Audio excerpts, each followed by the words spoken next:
Hi, my name is Nate McCullough on behalf of Expert Village. In these clips, we're going to talk about some of the possible problems with your windshield washer system and some hints and tips to get better performance out of it.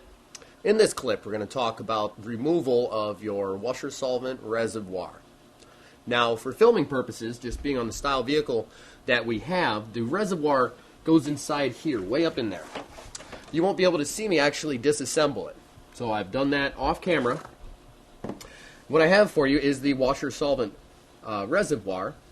It has two mounting bolts, which is most common, and it has an alignment pin as well. This little nub right here is going to fit into a hole on the body and support this side of your washer solvent reservoir. The mounting bolts are here.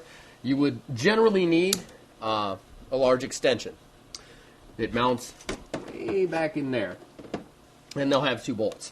What else we have on it is the washer pump motor itself, and if equipped, the level sensor. The only times you should really have to remove the reservoir is if the vehicle has been in an accident, if you hit a deer or something like that, and it cracked it. But just so you can get a good look at it, I went ahead and took this one out for you.